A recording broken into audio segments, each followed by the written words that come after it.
How's it going, trainers? We have a very unique community day coming up this weekend.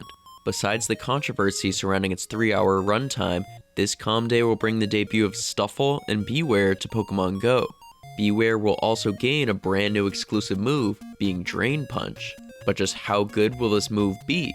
Will Drain Punch make Bewear a Pokemon champ, or just another chump? Well, that's what we're here to find out, so let's get right into it.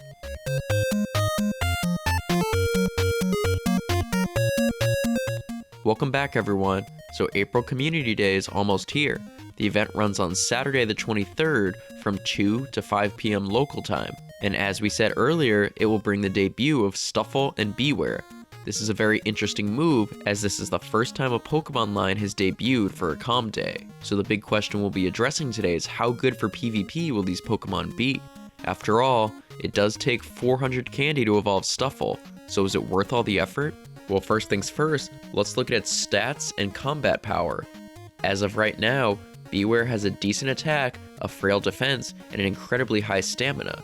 This isn't the best spread for Great and Ultra League, but it's far from bad. These stats will let it have some play in the Master League though.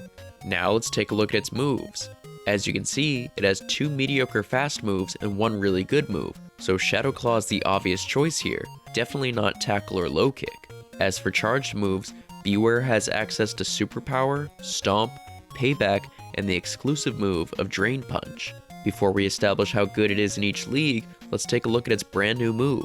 In PvP, Drain Punch requires 40 energy and deals 20 damage. That would be really bad under normal circumstances, but the saving grace for this move is that it will always boost the user's defense by 1 stage. So essentially, it's a defensive power-up punch, but rather than 35 energy, this one costs 40. While this move isn't that great, it can still do some good things for Bewear. Because of its low energy requirement, it'll be an excellent shield baiting tool. Plus, its buff effect will help boost Bewear's poor defenses. But generally, I think Superpower and Stomp will be the better and more consistent moveset to run. Stomp is more powerful than Drain Punch, not to mention that this moveset is far less punishing if they don't shield Stomp, versus not shielding a pitiful Drain Punch. So, if you want to use Bewear for battle, you're going to want to run Shadow Claw and Superpower no matter what, and Stomp if you want more power, or Drain Punch if you want to bait shields and bulk up your bear. Both are viable options, but overall, I'd say Stomp is the better choice. Now, let's see how it does in each league. Bewear's Great League win rates aren't too bad. The win rate may look a bit low, but it beats a lot of the most prevalent Pokemon. It easily takes down Trevenant, Galarian Stunfisk, Jellicent, Walrein, and Bastiodon, among several others. It's not going to be huge by any means, but I still recommend getting one for the Great League.